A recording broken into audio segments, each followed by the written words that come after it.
Greetings, I am Samyo Hangma Rai, and today we're going to study the chapter titled Walt Disney, an example of struggle and success of Grade 10. So let's begin the class now.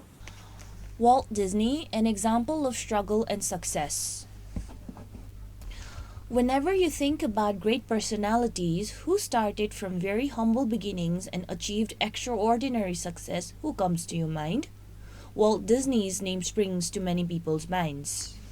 Walt Disney is known as an extraordinarily successful and creative person whose visions as an animator, filmmaker, and theme park developer changed the entertainment world in the 20th century and beyond. Yet, dig a little deeper into Disney's background and you will discover that his road to success was paved by an unhappy childhood along with countless business failures and setbacks. Born in Chicago in 1901 and raised in Missouri, Disney was the fourth son among five siblings. His father, Elias, was a domineering figure who was allegedly abusive. He was unsuccessful to make ends meet for the family. To escape from his stressful circumstances, young Disney found solace in drawing. Still, he would watch his older brothers one by one run off from home to escape their father. When Disney was 16, he dropped out of school to join the army but was rejected for being underage. Instead, he joined the Red Cross and was sent to France for a year to drive an ambulance. He moved back to the United States in 1919. When he returned home from war, Disney became an apprentice at a Kansas City commercial art studio. Itching to set off, he and his older brother Roy launched their own cartoon business, Laugh-O-Gram Studios, in 1920, but the company went bankrupt a couple of years later. With the loss of his first business, Disney packed his bags and with just $40 to his name, took off to Los Angeles to try his hand at acting. But he failed at that too. Still, there was a silver lining to his move. Noticing there were not any animation studios in California, Disney convinced Roy to join him out west so they could set up a shop. Not so long after, Disney found his first major success with the creation of Oswald the Lucky Rabbit. Disney's character Oswald was lucky, becoming a huge star in one reel animation, but Disney himself would find his luck had run out. Traveling to New York to renegotiate his contract, he discovered that his producer had taken his team of animators from him and that he no longer had any legal rights to Oswald the Lucky Rabbit. But instead of fighting the loss or plotting his revenge, Disney decided to walk away and start over again. It was on the train ride back to California that he created Mickey Mouse. After years of eating beans and driving up his debts, Disney finally brought Mickey Mouse to life on film starting in the late 1920s and earned his way back to the top of his industry. But it was not easy. Investors rejected the concept of his famous mouse over 300 times before one accepted it. Even with the success of Mickey Mouse, Disney still faced challenges in keeping his business afloat. Not only was he overworked, but tensions with his employer, who eventually stole his longtime and best animator from him, led to Disney having a nervous breakdown. After taking some time off with his wife to recover, Disney returned with a bold new idea. He would develop a full-length animation feature, which he would call Snow White and the Seven Dwarfs, 1937. It would become a huge success at the box office, yet the films that followed Pinocchio 1940, Fantasia 1940, and Bambi 1942 would end up being dud.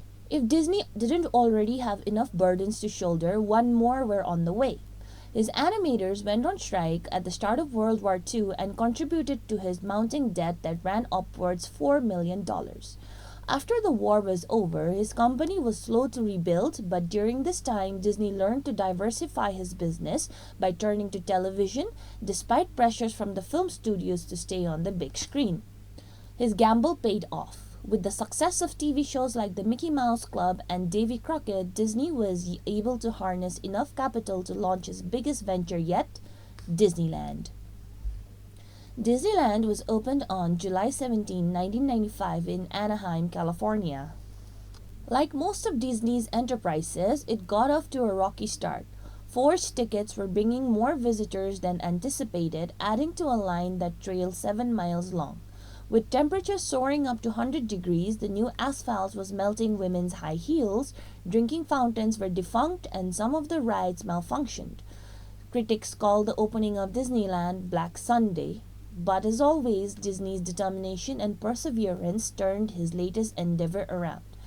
Disney became a colossal success, clearing out his financial debts, and to this day operates as an integral part of his business empire. Commenting on the benefits of failure, Disney once said, "All the adversity I've had in my life, all the troubles and obstacles have strengthened me. You may not realize it when it happens, but a kick in the teeth may be the best thing in the world for you." Walt Disney, an example of struggle and success. This is a story of how Walt Disney started from rags and ended up in riches. It talks about his humble beginnings, about how he allegedly had an abusive father and he watched all of his elder siblings run off from home to escape the father. So when Disney was 16, he also dropped out of school to join the army. He was rejected for being underage. However, later he drove an ambulance for a year in France. Upon returning to the US, him and his brother Rory decided to launch Laugh-O-Gram, which unfortunately went bankrupt. Seizing the opportunity, seeing that there were a lack of animators in California, he decided to shut up shop with his brother Rory once again. And he found his major success with his creation of Oswald the Lucky Rabbit. Oswald was lucky, but only for a short while, because while he was on his way to traveling to New York to renegotiate, he realized that his producer had taken his team of animators and that he had lost his legal rights to Oswald the Lucky Rabbit. So, Disney brought Mickey Mouse to life in late 1920s, but the famous mouse's design was rejected for about 300 times. At the same time, one of his most popular hits was Snow White, while the other movies were kind of flops. So, to diversify, Disney turned to television, although he was suggested not to do so and to stick to the cinemas. He became successful. And with that, he was also able to open up one of his biggest ventures, Disneyland.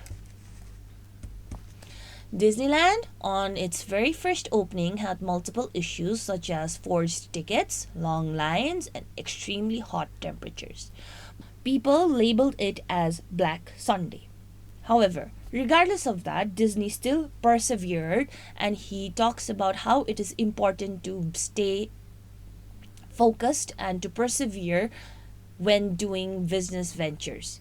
At the end, Disney also stated that adversities are what that had strengthened him, and sometimes we may feel that loss is what is pushing us back, but that is what we need the most. Homework: what lesson can we learn from the chapter? How is Disney an example of struggle and success? If you have any feedback or suggestions, please feel free to write to us at learning@dearwalk.edu.np. See you in the next class with another lesson. Thank you.